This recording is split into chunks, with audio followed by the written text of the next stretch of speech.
Electric Ghost, and we're live on the air with Michelle Coutinho. For the first time, you're a life coach, and this is the first time you've been on a Podmatch podcast. So thank you for being on my show, and want to welcome you to the Family Electric Ghost podcast. How you doing tonight? I'm so happy to be here. Truly, it's an honor. I'm grateful. Thank you for the reach out and the opportunity to connect with whoever is watching. What up, everyone? Look, I wanted to let people know we are a featured podcast on the Newsly network. You can see that icon. It says listen on Newsly. For those of you who use the coupon code, you can check that out for 1 month for free. So we are a featured podcast. The Family Electric Ghost podcast is on Newsly. So if you check that out later tonight, you'll be able to listen to that for free, and with that coupon code of Ghost. And I want to let people know that we're on episode 1045, tracking on an Apple podcast since 2016. And what we're going to talk about tonight is we're basically going to talk about living from your soul, all the reasons we are too afraid to live our life purpose. But we're going to get into that. And one of the first questions I always ask people is, why do you do what you do? What motivates you? When I was 17 years old, I found this philosopher, teacher, psychedelic extraordinaire person who's a spiritual teacher, really well known. His name is Ram Dass. My mom handed him to me. And so that's one reason. And the other reason is because, like many people, I grew up in a toxic environment. And I think that there's a lot of like unhealed people in this world that are just like putting their projections and their abuse and their trauma onto each other. And like, so two things happen. So one is I grew up in that environment, religion was involved. And I think that's another thing, is that people are like, there's a disconnection between what spirituality teaches or what religion teaches versus like how people actually act in the world. And that disparage, like it's so common for people to be like, I was in the church and then this happened. And then I was like, wait, what? And then they find their way back to whatever they find that is inner peace and source. When I heard Ram Dass, like I'm an old soul. And so I was in high school, really not connecting with what the consciousness of high school is, and like how people gossip and are mean to each other and just all those things that I was just like, this is like so weird that this is what we all do with each other. This is humanity. And this dude in the 70s went to India, took psychedelics, went to India, found a guru, came back and was talking about like spiritual awakening. And I related more with him on those lectures from 30 years ago, because I went to high school in the 90s and the early 2000s, than I did with the people who were like sitting next to me in the classroom. And I decided then that I wanted to teach about consciousness. I wanted to talk about the universe and philosophy and what makes it tick. And I found Joseph Campbell and other philosophers and other really deep thinkers. And I get called out all the time by even my father and like people around me who are like, you think too much, or you think too deeply, or you need to. And I'm like, no, that is the way to being, like poetry and mysticism and artists and like, but in our current society, all of that is told, you're too sensitive, you're too vulnerable, it doesn't fit, it doesn't make money. And so I do what I do because I think that I want to create a world that I want to live in, and a world that I truly believe in, which is like the La Vie Boheme of like these transcendentalist movements that have happened throughout times, like the Renaissance, where they're focusing on beauty, art, and poetry and heart-centered consciousness. And if I can bring that to the world, then I will have succeeded a little bit. Just if I can just give a little bit to the world. And I also feel personally that I do it because I have to. It's my own healing. It's my own, you know what I mean? Like if I didn't do, it's like an artist. Like if I didn't bring out my art, I would die. I think you're a creative. Like I consider people that do what you're doing creatives, not just artists, poets, musicians. I'm a artist. I'm a musician, and I believe in the kind of flow state. Kind of like I kind of grew up loving the romantic poets like William Blake and Tennyson, Wordsworth, and the Harlem Renaissance poets. And there's all kinds of music. I'm a child of the 70s. And the thing about that era, it was very expansive. If you think about it, a lot of musicians were crossing barriers. They were crossing like racial barriers, gender barriers, genre barriers. So they were mixing things together, jazz and rock and folk, and everything was all colliding, if you look at the concerts like Woodstock, look at that picture, that audience, all the diversity of it, the diversity of the bands that play there. That seems to have been kind of, now everybody's in these narrow lanes. You can only be this type of genre. You can only, if you're in this genre, you can't hang out with the people from the other genre. And it's so narrowly focused and about perfection, where everybody's using computers to create art. And I'm like, what about actually using a piano? What about using like a real instrument? And if people, and I understand there are people that use computers, and that's fine, but there's something that's lost when you don't allow people to have happy accidents, when you want things to be overly perfect, then you don't allow things to be like the greatness in art is the imperfections of beauty, and how it comes out sometimes in a flow state that's kind of from the muse. Exactly. What about the muse? It's like, I think the muse influences everybody, from just walking around in nature to walking around anywhere you are in the planet. If you're open to it, you can kind of go with it. But so many people like don't want to listen to it, or afraid, or are literally afraid to, because again, spiritual principles like the muse, God, the divine, the infinite, the dark black sky in Hawaii when you're driving at 3 a.m. These are the waves crashing on the, like, if I was driving on Hawaii one time, right? And it was like 3 a.m. and I was driving, I think, out of Haleakala or down the thing from Haleakala and to the airport so I could get there at 6 a.m. or something. I had an early flight. And there was this little place where the waves crashed up against the shore. And I realized that I was on like the edge of the world in a way, right? And I wanted so hard to be like, I got out of my little, it was a convertible. What was that weird car? Like the PT Cruiser. Remember the PT Cruiser? Oh, it was a PT Cruiser convertible in like 2012. Yeah. And I got out of my car and I stood at this edge with the cliff in all black. And I wanted so hard to be, I'm a little baby medicine woman then, right? I wanted so hard to be like, ho, to the infinite sky. But I got there and I was like, like my arms, like I couldn't, because one gust of wind could have knocked me off the cliff. Yeah. And that is and I'm into it, man. I've done ayahuasca, like I'm into psychedelics. And still to the humility of being around a force of nature that is so much greater than ourselves. And I think it really makes the ego uncomfortable. It really makes people uncomfortable. People who are clinging to control and false concepts of power and their identities. They are so afraid of surrendering to the infinite. That's how I talk about it. It's vulnerability. People are afraid to be vulnerable. Everybody wants to have these perfect masks on. I know. And it's like, you get on the net and you see all these images. It's like, well, that's all artificial. Totally. And people, to get their on their social profile, is that really them? No, because I know a lot of people. I live in Austin, and I was just on. I mean, it's a girlfriend. It used to be a client of mine, actually, but I was looking at what she was saying, and it was like, I've done over 200 million in sales or something like that. And I was like, not like, no, you haven't, but like there people are posturing and embellishing to look like a model of what this thing that sells. And I've been in the inner conversations, and I know the people, and people are afraid to show their imperfectness and their vulnerability. And I think what's really cool about the path that I've taken is like my spirit elders, like whoever's in charge of me up there in the universe, has not allowed me to become one of those people who are manicured.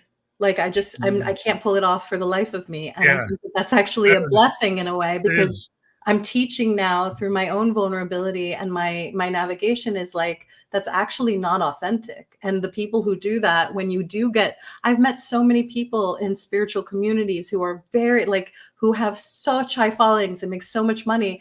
And every time I talk to somebody, they're like, oh, do you know this person? I worked for him. He's an asshole. I'm like, oh my God. Like, so like, why achieve all those outer things when that's what's happening about you underneath? And like, that's just, it's not good. Who's the real you? And, do you actually feel good? Like for all the edifice, that you Totally. create. I'm kind of about the law of attraction.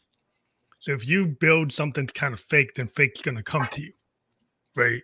So if you're true to yourself, regardless of how many metrics about views or plays or Right. hearts or likes, it when you reach people, you reach the correct people because you're putting out an authentic voice. You're throwing it at the world's wall, the universal wall, Yeah. and the right people find what you're saying, and then they come to you, and you get opportunities. Just Totally. an example with this podcast, like sometimes the number of plays don't represent the opportunities to get created.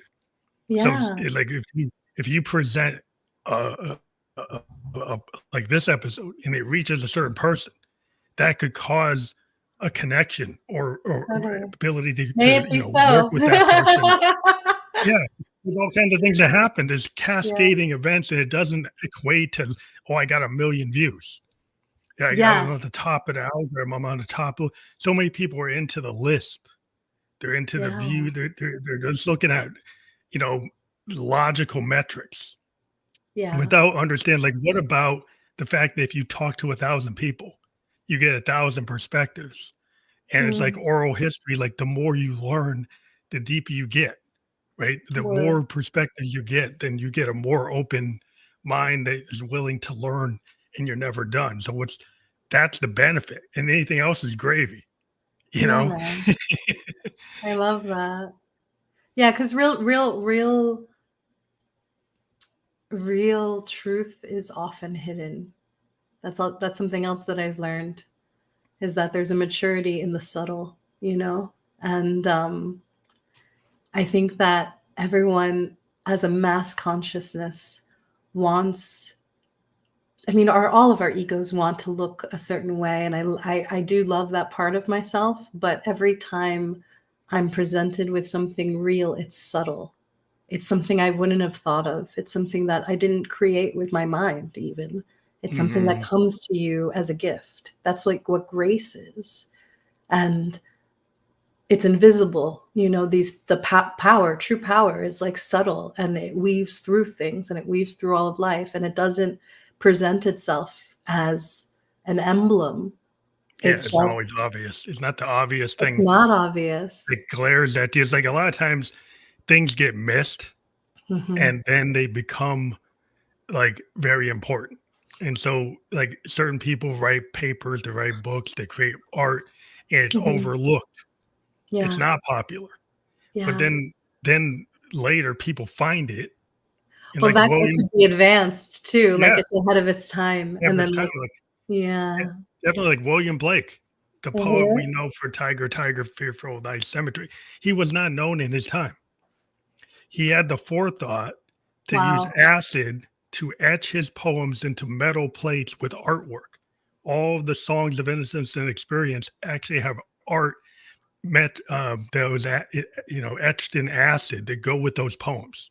They were found like in a farmhouse after he was gone, and then he Wow. became one of the standard bearers of the Victorian age without actually have been popular. Wasn't like Right. Longfellow or Wordsworth or Tennyson. He wasn't popular in his age. He became popular after the fact. Amazing. And he was a mystic. I saw his artwork at a museum in, I think it was London, and there was an exhibit of, it was like the god, where it was like, it looks like the white bearded dude, and then Mhm. the sun, and that, oh my goodness, it's breathtaking, that Yeah, he's a vision. great artist that was not known, but he didn't give up doing that work. He did his work, and he etched it, and he wasn't a good marketer. But that shows you, he's like, sometimes just because you're not a good marketer doesn't mean you're not a good artist. It's like, I it's relate. not I always relate with not that. it's not the same. It's not one and the same, It's like, and today we like everybody, you have great marketers, but what's the quality of the art, Totally. right? And so I think a lot of people, they give up because they don't get the popularity. But a lot of times Mm. you have to do something because you love it. Like if you love to write or paint or act, you do it because you love to do it. And it makes you happy, it makes you feel good. And that in itself drives you to get better at it. But if you're looking for some other measurement, sometimes that's like the fail point there, because I think a lot of times we don't kind of treat our world like a spiritual journey. That like, okay, I don't know what's going to happen, but I'm gonna try to embrace things. I'm gonna embrace the expansive rather than the narrow. Totally. And that's a hard thing to do, because like everybody wants to be in the box. Everybody's kind of trained to be in the box. It's kind of you sometimes you don't have a good experience if you're out of the box. Right. Because you get a lot of people who come in and say, well, that's not good, or that's not the right way. And so as soon as you put your opinion out there, you could get hit with like opinion, and that stops a lot of people. But I think like what you have to kind of know is you got to be in tune with that kind of universal vibe. You're calling. You have to honor it. You have to honor it completely. So what's the number one thing that you see in the world now that needs healing? Wow. Well, number one in the collective for sure is the way that people speak to each other online. Do you notice that? Like recently, it's wicked. It's wicked. And that I would say like that's truly, it's cowardly because they're not in front of the person. They're not exchanging energy. And it's pervasive because it's not even like on, any comments. It's not even on things that are important sometimes. It's like somebody put a picture of a dog and then they're like, you shouldn't have done that big, like just rude. Like the first thing is a rude thought. And the meanness of people's response, it's almost like it's clickbait. Like the meaner the response, they're hoping to trigger the algorithm and they'll get the next reel. Maybe because of how mean that's a terrible thought, because that's literally, I would say, what I'm against and what I want to change is that, I did an ayahuasca ceremony a very long time ago, like in 2014, and I made it's very old now, but it was my first like full transmission YouTube video where I was like, everything, it was called Radiant Vibrations, and it was about everything that we put out into the world creates the world. Like every thought we think, everything we do, every way we treat somebody perpetuates what the world is created of. It's like we're all ingredients in a soup. And like a vibe, like an overall vibe. Like I believe in frequency because I'm into sound design. I do a lot of things with synthesizers and oscillators, and they're waveforms. And our heart puts out waveforms. Our voice puts out waveforms. Yes. Our body kind of puts out waveforms. When you feel that bad vibe, you're picking it up. Exactly. You can pick it up. That's exactly true. That's exactly true. And so what are you contributing is the question. Yeah. So if you're online, even if you're protesting the war, the Israel-Palestine, right? And the people in the Palestinian movement, should Israel, was what happened in Israel terrible? Yes. Should Israel be doing the intense military action that it's doing as a response? No, it's really an overstep, right? We all know that. Netanyahu, total warmonger. Okay. I do believe personally that Israel has the right to exist, and I understand why they're insane, because everybody around them is trying to kill them. However, if I was going to protest the war and the actions in the war, I would not be doing it the way that everybody is doing it, because the way that they are doing it is taking the same pain that creates war in general and doing it between us in the West, who have no power to change what is happening there by yelling at each other. That doesn't make any logical sense at all. So if I'm now hating everyone and then constantly with the same amount of anger, putting out negative war vibrations in my own being and in my demeanor, it's like, how are you changing anything? You are perpetuating the same violence, and it's completely irrational. And yet those people think that they're doing right, but really they're just putting more damage into the field. So I don't understand. If you're chaos, if you're a dissonant waveform, right? Exactly. It's not harmony. Well, dissonance is going to kind of breed dissonance, right? It's going to Exactly. attract dissonance. It's going to, like, if you have a dissonant waveform, like you think about like a punk rock show and everybody's like jumping around, banging on each other. Well, that's not like peace and love. That's not like what the hippie Woodstock vibe.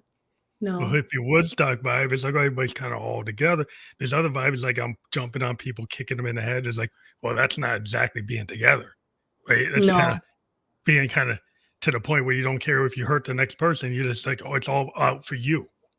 It's So right. it's like, so you have this kind of dissonance, and you have harmony, and you have like symmetry, and it's like you can get into different phases. It's like if you can align your waveform so they're kind of like if you're listening to something that kind of puts you to sleep, like ambient music, or Mhm. something that like people feel a love song, and everybody's holding the candle, Mm. right? At the concert, they're feeling a waveform, and everybody in that hall is putting up their candle and they're kind of waving back. It's like, well, they're all in harmony. It's like what's going to work, it what puts you into the harmony. But like, if you get Totally. into the dissonance, it always goes to almost like a riot. It goes into Exactly. like warfare, that's the problem. It's like you can get led into that. Yeah. Well, that's what I think is actually going to be the most, like, because you asked me what needs the most healing. And I think what needs healing is that people need to, they have those whole spiritual concepts about being asleep, or the people who are sheep.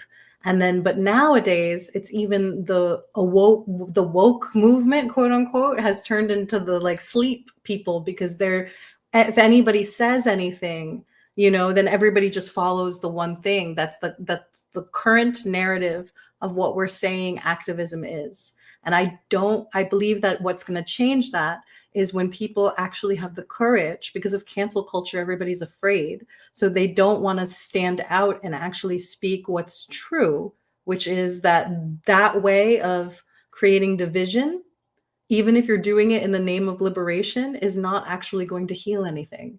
Because like Einstein spoke, you cannot solve a problem from the consciousness that created it. So if you are matching and mirroring the consciousness that created the problem, and then demanding that there be peace with the same amount of anger in your voice, you are not actually creating a environment where neutralization can happen, and where people can actually receive and listen to each other. It'll just be voices shouting. And we should know, people, I believe, should know and be able to look back through time and see what has and has not worked with conflict resolution, and not feel the pressure. People who are like me, who are influencers, who are brown skinned, who not feel the pressure to conform into a certain narrative when it may not be absolutely true. It doesn't have to, we don't all have to agree, and there's nuances to every conversation. And it Yeah. breaks my heart that everybody feels this pressure, not only feels the pressure, but that they use those conversations to perpetuate their business. Because I'm also watching people do that. People who are influencers, people who have businesses on Instagram, they use the trending narrative in order to try to gain accolades and followers, whether they may believe it in their hearts or not. And that's disingenuous. And I don't feel like that's healthy. And it's definitely not creating more consciousness in the world. Yeah, there's a lot of problems with people just like following the algorithm. Like, Exactly. oh, it's it's basically it's like the idea, like, Wall Street, greed is good, right? So when you have this mindset that Yeah. greed is good, right? If you have and it goes back to like an idea like Calvinism, like I want to come down on it, but the Calvinists had this idea that if you're an industrial billionaire, Mm. you're actually closer to God because you made money, right? Because you're wealthy, so God must like you. But even if your wealth destroyed the river, destroyed the forest, they hurt the poor, Yeah. injured the poor, didn't give them any rights, but because you're that billionaire, you're robber baron, that's okay. That's And so crazy. I think when you have kind of morality that's got like greed behind it, right? And when you do things just for numbers, Yeah. right, not for, is this actually going to help somebody? Is Yeah. this actually going to make somebody's life better? Right? You can say, well, it's your opinion. Well, there's certain things that can make a per human being's life better. There's certain things that could make it better. Not just having the latest widget, but there's certain things that can actually increase your life expectancy, increase your health, fix your, there's certain things that you could do. So if you do things that teach people how to have a better frame of mind, so they're not getting blood pressure, stroking out, freaking out, not being happy, committing suicide. Like if you make people have peace of mind, well, that's probably a good thing. Mm-hmm. Thanks. That's cool.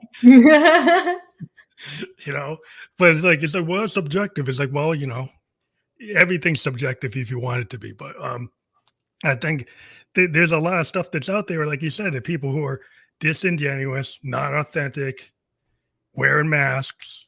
Yeah. It's harder to be vulnerable. It's harder to do sometimes the thing that nobody else is doing, because that puts you like you're walking the other way and everybody's walking this way. Well, sometimes, life is such that you have to do that. This life is such that maybe the trend is to like what the bully says. The trend is to like the bully, and the bully is putting down disabled people, and you think it's funny. Everybody thinks the bully's great, but they're laughing about disabled people. It's like Donald Trump. Yeah, well, I didn't say it out there, but you can say, well, how is that good? Yeah. Just because the crowd thinks it's good doesn't make it good. Doesn't mean it's good. I know it's harmful. It's harmful, actually. It can be very harmful. And I think that that's what we need to get real about in the world. That's the thing that needs healing more than anything, is like, what are our values as a people? Like, as a nation, maybe in America, maybe as a world, is like, what really matters? And then how do we be examples of it in the world? I mean, do you have to have a Gandhi? Do you have to have a Dr. King? Do you have to have a Muhammad Ali to make a statement? Why does it have to be this outlier person to get people to pay attention to things, to me, that are kind of universal truths? But how beautiful is it that there are those people? I mean, I think that's a really beautiful thing that you just said, that sometimes there does need to be an avatar, in a way, that comes and makes people see in that beautiful outlier way that you were, like, artists that come. I mean, we haven't really had one in a minute. That's somebody who can actually be an example for what truth, like embodied truth, looks like, I love even Muhammad Ali, who is a boxer, but it's like, or like Nelson Mandela, and you know what it is, because I'm a healer, I do healing work. It's that their field, their energy field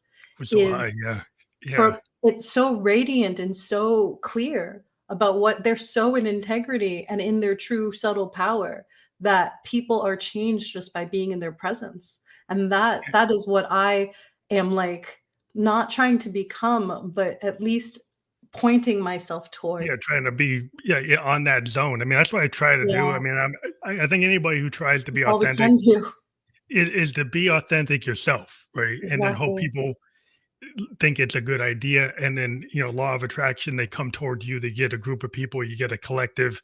That collective starts to get some weight, got the people pay attention.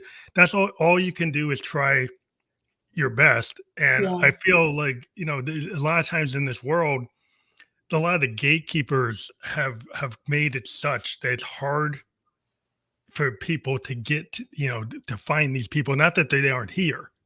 They probably are here. They're probably talking right now somewhere, anywhere on the planet.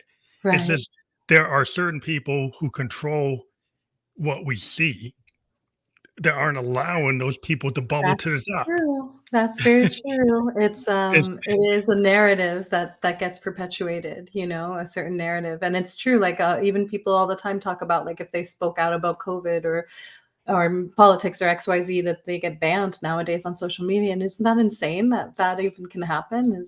Yeah. I mean, you get these shadow bans, you get these, your numbers. If you say a certain thing, you're suddenly you can't be seen. These algorithms actually hide your content from people who watch you.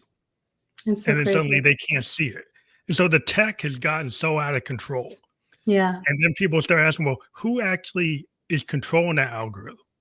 Who actually is deciding, making those decisions? And AI is similar. I mean, no offense to the fantasy of, like, busty women, but I did an AI app over the weekend, like because people are posting this new AI app, and I did it, and all of my photos were like Playboy centerfold photos, and I was like, this is ridiculous because Well, it's not. think about the guys who programmed AI. A, Exactly. a lot of times they don't look like me, they don't look like you, right? And they have a kind of prejudice, or they have their own Sure. mindset. Yeah. And this is what a lot of people have been complaining about AI and the tech. If you have a Totally. group of people who aren't representative of the whole, Yeah. and they making the decisions, and it's like this group of people who are not ethnically diverse, they're not gender diverse, they're not socially diverse, so they come in and, like you said, when they do your image, they make it some bombastic thing that's like, well, how is that Yep. representative of you, Yep. right? And then if they do something with me, it's like, they a lot of times with African Americans or other minorities, they don't they kind of take away our ethnic diversity, and Totally. AI kind of turns this into something. Well, that's not who I really look. That's not me at all. That's not Yeah. even my ethnicity, right? They kind of change it because Yep. they have a bias. Yep. And people are like, well, it's computers. Like, who wrote the program? If you have a bias, it's in your program, it's in Yeah. your So the code. people. It's like kind of in your DNA. Mhm. There's a system DNA that people are acting like it's some kind of universal thing, but there's a bias to it, and people don't challenge it, but they need to challenge it because it's a fact. It's not a fantasy. You can check out numbers on it, but there's a reason why things are the way they are. I agree. But I want to get all heated about it. But it, it, Yeah. I am a techie in a world where there's not a lot of techies that look like me, and so I understand it since I've been in it. And it's just that you try to encourage people to go into a place that a lot of times people don't want you there, right? So it's not so easy to be in a room when there's nobody else that looks like you. But sometimes you get there because you feel like you need to be there. And that's hard because a lot of people want to have a comfort zone of having like-minded people around. But sometimes if you have to be a pioneer, you're going to be the only one in the room, and that's hard. It's a hard thing to do. But there are more people who need to kind of push themselves into kind of uncomfortable positions because it's kind of necessary. I totally hear you. But I think from the perspective of just learning how to do what you do, what are like three amazing things that you've learned doing soul mentorship or doing the things that you do in your practice that Mm. people wouldn't expect that you found out? Okay. Let me think about that. What are things that I found out? Well, I mean, I can get really multidimensional. It's kind of a leap from what we were just talking about. But I mean, what you were just saying about courage and the courage to be different is a huge thing. And the reason why people aren't as courageous sometimes to be different is because I believe in past lives.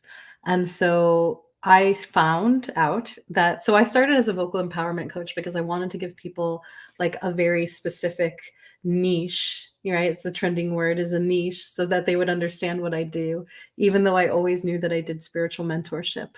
And then when I talk about vocal empowerment, what I notice that happens is that there's expansions and contractions. And so, say somebody wants to perform music or wants to lead a women's group or wants to be in front of people and somehow sharing their medicine or their voice or wants to start a podcast, even.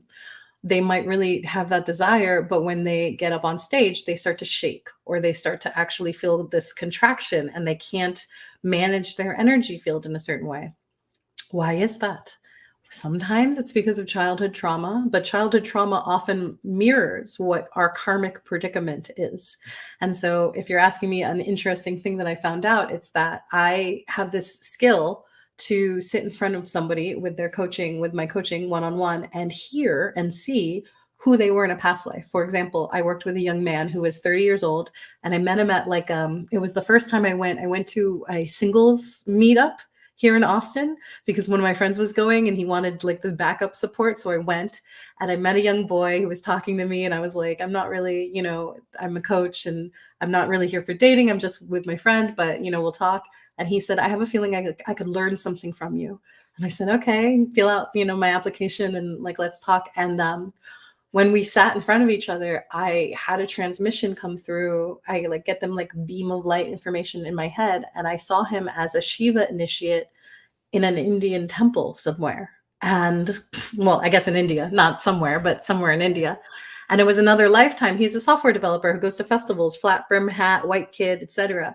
But I picked this up so clear as day. And there's a lot that goes with that. If he was a Brahma, if he was a priest, he has and it worked out in his life. He was kind of distant from everybody in his life.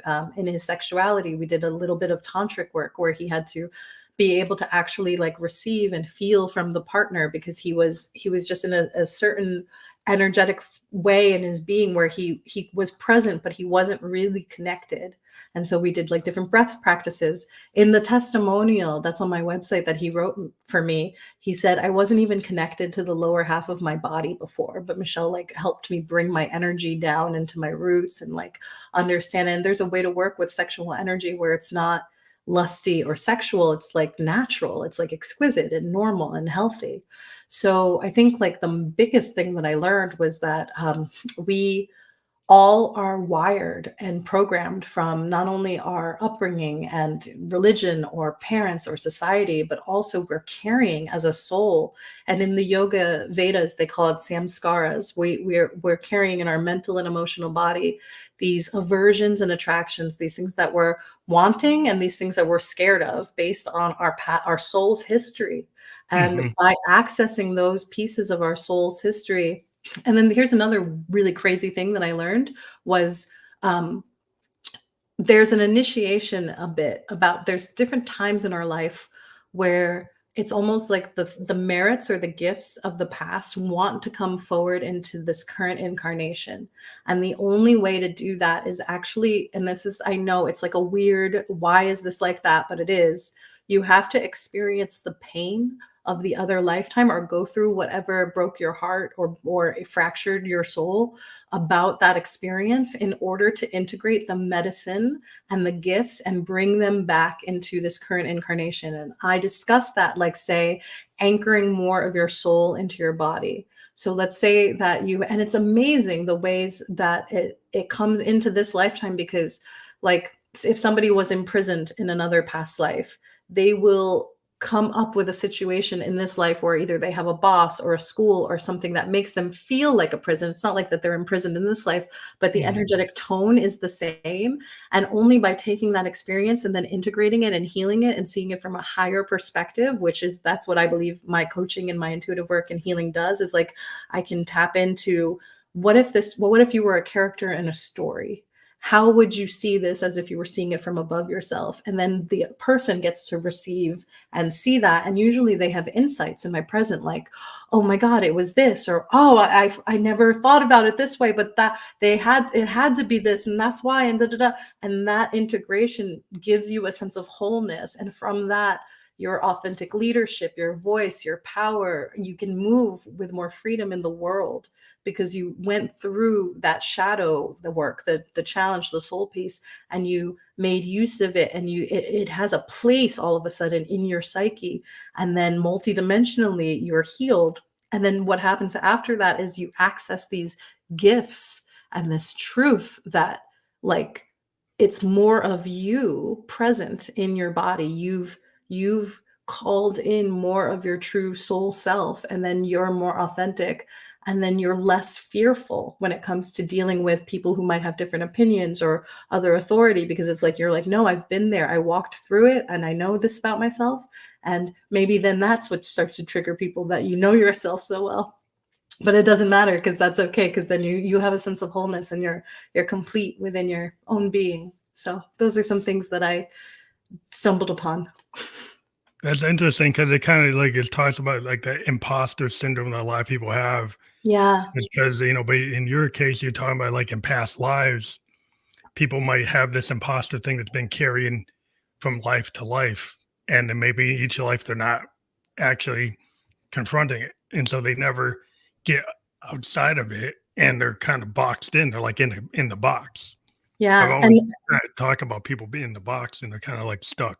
or in a past life, they came out of the box and then were like kicked out into the forest and had to like be cast out, because we used to do that to each other as like tribes. We used to say, Oh yeah, oh, you tried to help that person, but that person died. Well, now you're not allowed to be here. And people who love you are casting you out off the thing. So then people are afraid. I have this meditation. This is for anybody who's listening. I have a beautiful meditation called Healing the Witch Wound or Releasing the Witch Wound. And it's on Insight Timer. So if you go to insighttimer.com/Michelle Infinity and you listen to this, the witch wound, it can be men or women, but it's basically when you spoke your truth and you were cast out. And that is an imprint in the collective psyche of everyone, I think, because in tribal culture, which we all have in our DNA, transgenerational, like we know that imprint of don't rock the boat because you will get punished for it. Don't what is it like? Be the bad apple because you'll get ostracized. And if you get ostracized, you might die. And then there's no resources for you. And that's why people are so afraid to live their soul's calling and live their soul's truth, because they don't want to stick out.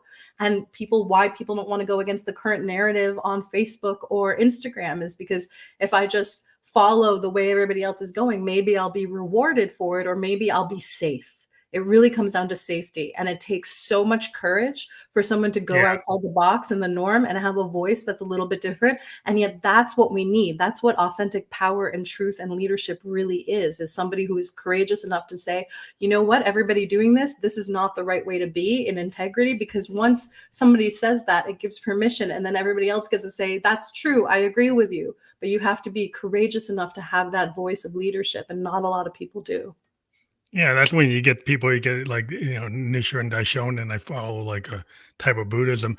And he, is a Japanese form. And he went, he was doing something in a world where that wasn't the norm. To do what he was proposing wasn't Shintoism, right? So he was they were trying to kill him one time, and then a natural event happened, and it kind of like stopped them from killing him, because like, look, well, maybe the gods don't want us to do this, because like right at the moment they kill him, this big event happened. So like sometimes like being that outlier puts you into leadership. I mean, not only you could be ostracized, you could die, or you could become the leader that gets a whole new group of people that follow you because you have a different mindset and different point of view. And it's hard to be in that set, because it's not, because you could go hard the other way. You might not be able to live because you need other human beings to live. I know. We kind of set it up that way, but it's always hard. So it's like, you're rolling the dice with how the humanity is going to handle it. But 100%. Some things are worth it. You have to choose like your own mission in life. But a lot of times, people you do have to have somewhat of a plan. You have to start focusing. What do you want? Do you want to feel? If you're not feeling good, right? If something doesn't feel right, and you're like this isn't my authentic self. Why am I doing this? Am I doing this because somebody told me I should do it, or I think that's what I should be doing, or what is it that I really what's the path I should be on? And sometimes maybe you need to talk to someone like yourself to figure that out. Yeah, I'm so good at that. Whoever wants to talk to me about that, that's definitely what I'm good at. Is that people don't. You know what it is? People know what they want, but they're a little scared to say yes to their own thought. And so for me, being a mirror for them to be like, oh, you're like this, or oh, you had this in a past life, or oh, that, then they're like, oh my God, I've been telling myself that for a year, but I've never, you know what I mean? I didn't know if that was real. You need like, you need a mentor and reinforcement, and then you'll start to align. Because a lot of times that when people say, well, oh, the person give me the answer, well, that answer was already inside of you. 100%. All the things that you find from your mentor or your shaman or your spiritual leaders, like usually it's in your subconscious, or you thought about it, and it's being reinforced. So now you're on the right path because you recognized it. But we need that. We need that. We need that shaman or ceremony or meditation practice We need these little rituals because it's something about humans. Humans need ritual in order to get out of the mind, the mental emotional framework, because that mental emotional framework has aversions and contractions and conditioning from past lives. And so the only way to access the witness consciousness, and that's what I believe that I do, I teach a workshop called the koshas. And the koshas, it moves you from the mental emotional plane, energetic, physical body, mental, emotional, higher intuitive awareness, and then your soul.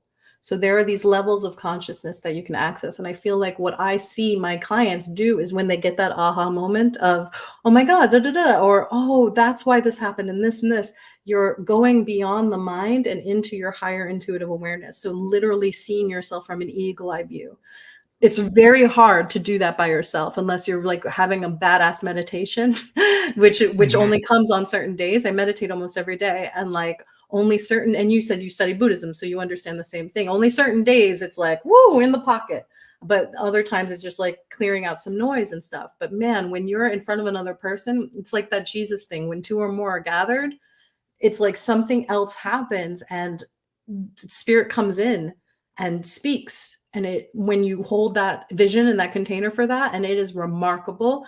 And that is what I serve. And the last few years that I've been doing more teaching and coaching work, my channel is more awake when I'm with another person and serving them, or when I'm leading a ceremony. It's when I'm in my own being, I wish I was as turned on as when I'm with other people, because it's like, oh, my life would be amazing, but it doesn't work that way. It's a gift that comes from the giving of it. Yeah, it's like a collective thing. I think a lot of artists, like especially musicians, can kind of feel what you're talking about when we play a live concert. I love that. Compared to actually like when I'm recording in my studio, there's nobody there, right? Yeah. So there's only a few people there. But it's like Yeah. when you get on a stage, there's just something unique about the live performance, because the crowd feeds back to the artist and artists feed back to the crowd. And it's like a Yes. reciprocating flow state. And so if when you're in that moment, it becomes that point in time piece of art that's driven by their environment, the feel of the room, the people in the room, the people in the band, the moment. Is all these things that factor into it, but it's all because they're all like inputs and outputs. It's all connected. And Yeah. when you have that, it's kind of hard to describe, but you need that kind of extra input coming from Yeah. everybody that's there, including the room, Yeah. including the soul. I often I said this like twice last week. It's like I do insight timer lives every week. So I do these, I call them vocal alchemy for chakra clearing, but it's me with sound bowls and I'm channeling and I'm talking, and it's a connection, and everybody's in like a webinar. So I don't see them, but they have a chat and I can talk to them if I want. But I call in the guides and the angels, and I use my singing bowl, and I do a little bit of like a shamanic receiving, sometimes calling the directions.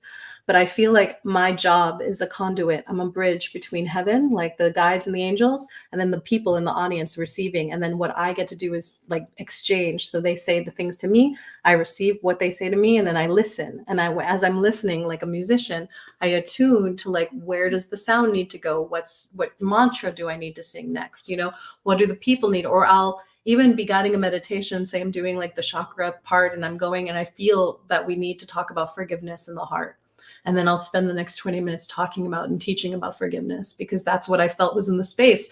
And then what happens? The comments are like, oh my God, I needed that, like it's an alignment. And that's what you were talking about in the beginning with the muses, because there's some other, and we call it the dakini, the energy of like these muse, tantric, beautiful, inspirational muses and deities that come and they bless the meditator with inspiration and compassion and open-heartedness. And it really is true that what we attune to, I mean, we spoke about it earlier, it's like what needs to be healed, the dissonance and the hatred, and the fact that what we attune to, we receive and create more of in the world. So we can choose to focus and attune to love and harmonics and grace and goodness and art and the muses and poetry, or we can choose to attune to like bullying each other and hating on each other's differences. And it's unfortunate how many people in the name of righteousness are choosing that path right now in the world. And hopefully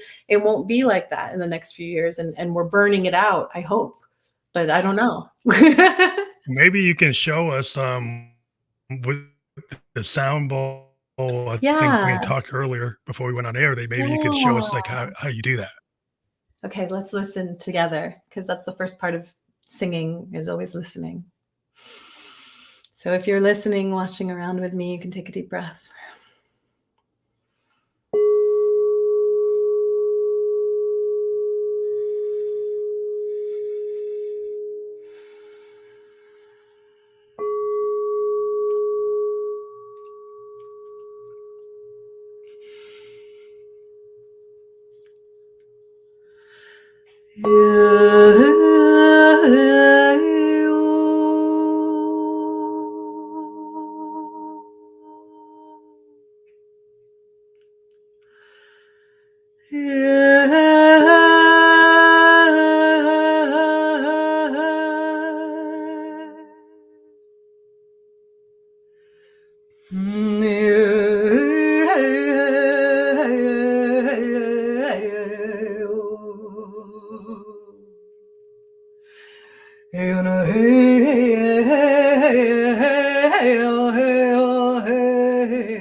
That's beautiful. I appreciate the musicality of that. The what? The musicality of what you did is very beautiful. Oh, thank you. My honor. Thank you for asking. Well, that's awesome. I mean, that's why we do the podcast, because we started actually with musicians, and what you've done there is shows like the synergy between like Mm, the creative kind of arts and even your practices. Like a lot of things that we do as human beings kind of cross like different areas, and even what you do and what you did there was very musical. A lot of yes. musicians were like, wow, they can appreciate that and understand, from that perspective, even though we've been talking about something that's not exactly music. But I think communication, historically human beings have always communicated with notes. You know, early humans is like what we did was like, in our tribal units And is like singing. everything was music. And singing, yeah. And stories and chanting and prayer and campfires and song and to the stars and to the plants and to the water, and myths and Yeah. all of So those things. We're making sense of nature together. And that's something that we've lost a bit, and that's created some dysregulation, I feel, in our society, is that we're not attuned anymore to the natural world and to our voices, our unique fingerprints that are our voices, that I because of the way that I do my work, I'm what they call clairaudient. I can hear when people speak what's really happening in their voice. So mhm, somebody can sit with me and tell me a story, and I'll tell them 20 different things about what they're really saying that they're not saying, because I hear it you're looking underneath for what the they're tone. saying. Yeah, you're picking up the tone. It's like well, the actors figured this out, and a lot of Mhm, singers have figured out like how you sing the song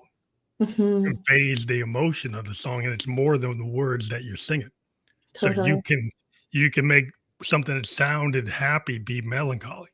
Mhm. Even though the words sound like it's a happy song, the way Well, you sing it, it's the same way you that can people, when they have the emotion. mask, that we were talking about in the beginning, and they're like, "Oh, I do this, or I make this much money, or I'm blah blah blah," and you're like, "No, you don't," because we can all hear and feel that, and it's just, I think some of us are more sensitive to it, and I think also, like, for me personally, I only feel comfortable when truth is being shared. I'm very uncomfortable when I'm around people and there's a lot of fake energy, and that's like the Mhm. first part of our conversations, like, actually doesn't it makes me feel uneasy. I I feel it agree, yeah. physically because I'm so empathic, which again is a blessing and a curse of being a healer, is that I have a really good barometer for truth. And I'm not saying that I'm not gullible sometimes, because I most certainly am, but it's something that I want to perpetuate more in the world, is authenticity. So, and give people the courage and the permission to have the courage to be vulnerable. Yeah. Yeah, I think it's very important to have that kind of, being attuned or in tune with the moment you're in. Because I think a lot of people are so distracted by the modern Mm, world, right? That they're talking to somebody and looking at their cell phone. They're looking at their wearable, good point. and they're not really hearing. Like, how often are people not even listening to what their wife says, their partner says, their boss says, their coworker says, anybody on the street? Did you actually really hear what they said? Totally. Or are you just trying to interpret what you want to hear? So Yeah. everything you hear from what they say has been kind of remessaged to map to where your head's at, rather than understanding what was just said. Ram Dass has a quote, that philosopher I was talking about in the beginning, he has a quote that says, most people's relationships are ego to ego. And they're basically saying to each other, I'll make believe you are who you think you are if you make believe I am who I think I am. And that is like an agreement that happens between people or family members. We don't, our intimacy is like this. So we're like, you just pretend you're this person. I'll just be like, yes, yes, you're that person, and vice versa, as opposed to actually meeting, and Mhm. when two souls meet, and you can say, this is something else that Ram Dass says. He's like, you here? I'm here. Hello. Hi. How'd you get in there? You're in that body. I'm in this body. How's it going over there in that body? This is crazy, huh? Like, but there's this infinite point, or when we say namaste, which is totally a cliche now, but like, that's what the original meaning of that is namaste is, I'm meeting you in the place where we're one being. Yeah, Is total really, we're symmetry. Yeah, all of us is one yeah. being. The idea of like a actual soulmate, which a lot of people never really find because they can't because because they think they found their soulmate, but it's really what you said. They're kind of doing this thing, and Yeah. it's all masked. It's all like layered, and it's what you want them to be or what you want to be. But like, you're all put on the airs, So when you really get the real, wow, that's a once in a lifetime romance story, right? And it seems to be rare. Like you get the like you hear about the couples that or they finish each other's sentences, and that they actually do have that connection. And it's Yeah. like, wow, that's not. I don't see that all the time. Yeah, Yeah. because it probably doesn't happen all the time. Because I think a lot of people make compromises because of expectations. Like your parents expect you to do this, you wanted to do that, you wanted to get to this position in the society, so you made a choice. And a lot of times that choice doesn't really keep you happy. I It's like I see a lot of people in those kind of relationships, yes. it's a deal. Well, yeah, I think that's because we want to, like, you can't be out there being some free random actor. You got to tie yourself down into something, even if it's not the right thing, just to show that you're part of the structure.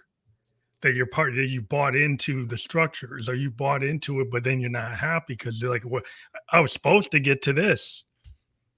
Well, if it's not really aligned, you're probably not going to get there. Yeah. People are very fragile, and are very scared to admit how fragile they are. So they cling on to things that may not be right for them, whether it's a job or a relationship. Um, yeah, and they used to say, there's this saying that's like, people would run and hide when the shaman comes to town because they don't want to change, you know? And so I think that sometimes people message me all the time, like, oh, I've been thinking about working with you. And I'm like, okay, like, let's have a conversation. They're like, oh, I'm scared. And I'm like, don't be scared. I'm only in service to your soul. I'm only in service for the benefit of somebody's soul. And, you know, I see people sometimes most people in my containers, I have to say, do make really beautiful life changes and transitions. And sometimes I see once in a while a client will have a limit of like, oh, I'm not sure if I'm ready for that. But usually they come back around in like a year and be like, you know how you said that thing? You were totally right. And da da da da da. And so it's fine. People to do it in their own time, you know? Yeah, because sometimes once you make the decision to kind of do the work, sometimes they'll put you in a place that you are now, right? And Yeah. that place that you're supposed to be, it might be scary because there might be people that fall off and might be people that come with you, but it probably isn't going to be like it is right now. Right. And so that's why I think people get scared of, because even if what's going on right now doesn't feel good, it's something you're familiar with. So And I true. think it's hard to go to that place that you don't know because you're not familiar with it. Yeah. But it's You know? important also to go somewhere you don't know, because that's how you grow. That's really what the soul is all about. Like the soul in astrology, you have a south node and you have a north node, and the soul in the south node is what you're familiar and comfortable with, and the north node's the opposite of that. So if you're, for me, I'm comfortable being a mystic on the mountain, Sagittarius south node in the 12th house, right? So it's like spiritual teacher, far away from society. But my north node in this lifetime is to get to society, which is Gemini and Virgo house, right? It's like everyday mundane relationships, networking, talking to people. You know, how does this woman who came from this in her soul get into a place where she can actually interface with the marketplace and humanity and all those things, and bring all that esoteric wisdom into people who may not understand. And so that's my dharma in this lifetime. And so it's a hard thing for me to do. It's a stretch. I don't know how to do it. It's something that I Yeah, have to you're kind of constantly threading practice the at. needle. Yeah, Yes, yeah, exactly. you gotta thread the needle is like a balance, and We it's all are always doing that. yeah, it's like the problem is some things get out of balance, and Hmm. then like sometimes you have to be out of balance to kind of get to the next phase, and then you kind of level out. Oh gosh, isn't that true? And so some people say, "Well, I gotta stay in balance," but that's not exactly true because sometimes you have to push it, and Yeah, you're on the other part of that bell curve. Not to get into that, but like when you push it, you're not in balance. You're kind of on the extreme, right? 100%.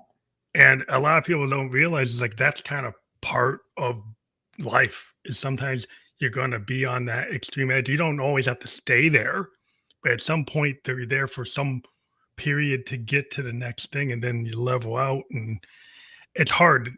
It's not always the one size fits all. It's not the same solution for everybody. And it's why people should talk to, folks like yourself. Yeah, I actually say it's like a spiral, because I think that in each lifetime we get like three lessons, let's say three cosmic lessons that we have to visit again and again. And like the layers of an onion metaphor, every time we get a little bit deeper, the groove a little bit go. But when we come out that side of the spiral, we're, instead of spiraling just like in a circle, it's like a spiraling up. We're Mm, actually like getting to another level of it, another level of it. And like that journey keeps going, you know. And on that journey of the spiral, there's like the point where you're like the furthest away from the center, and you're like, I don't know if I'm ever gonna get back to, I'm forgot who I am, what I do, and then you come back around, and then you're like, oh yeah, I remember. But you remember better than you did before. It's like I wrote this on my wall. I wrote this on a piece of paper when I was like in my 20s, and it was like, each time you lose yourself, you find yourself again. mhm. Every time you lose your way, you find your path, and you find it more true. And it's almost like, I believe that spirit, I believe in guides, spirit guides, angels, ancestors, our team metaphysically. It's like they do this dissolving and disillusion act, and that you do forget who you are and what you're meant to bring to the world. And that forgetting is a part of the transformation that you undergo in order to find a remembrance of something like more solid, more concrete, more conviction, so that you go again until you go through another dissolving phase. And that's how we evolve. And I also believe in these waves of ascension, like 2012, 2016, 2020. We're going into one now. It's like every time there's a rung of the spiral, there are these chapters of life, and they happen in these really beautiful, it's like a shoo, electrocution of energy comes in. We live in that phase, and then we do it again, and then we do it again. And there are little initiations and choice points that happen. And I follow the wheel of the year, the solstice, the equinoxes, the calendar, and astrology transits. All of these things are kind of shaping us, whether we know it or not. Yeah, because a lot of times we're out in the ocean looking for that navigation star, and then it could be a cloudy day, you can't see it, but it's still there. So you gotta you're kind of like, well, I don't know where I am. Yeah. But like you get guided by Polaris, or you make it to the lighthouse, but like you finally have these navigation points, even if you can't see them, they're still there. But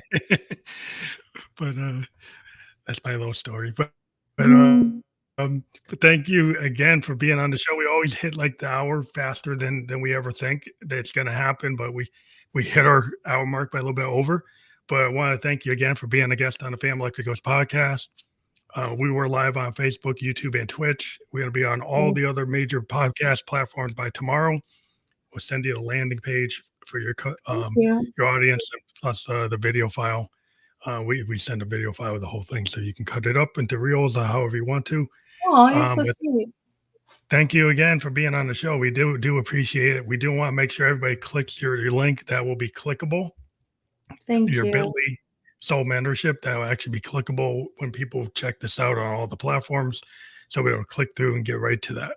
Yeah, thanks everybody. Yeah, if you want to work with me one-on-one, I do coaching in 3-month containers or less, depending on what, but I like to do 3-month containers because they're really beautiful rituals of initiation. So please feel free to fill that out. Don't be shy, fill it out, and I will personally write you an email response, and then we will see if we're meant to work together. It's super, super exquisite. I give you an hour of my time just to meet you and make sure, because I want to make sure that I can serve your soul. I don't take on just anybody, and I can pretty much tell right away from the way you answer those questions if we're a match. So go for it if you're feeling the call. And or if not, just stay connected with me or come onto my email list at michellcoutinho.com, which is my website, which is my name. And I would be happy to welcome you into my space. So thank you. And thank you so much, darling, for helping me spread the message and shine. I really appreciate it. Thank you again. I appreciate you being a guest on a Family Electric Ghost show. So have a good night. You too.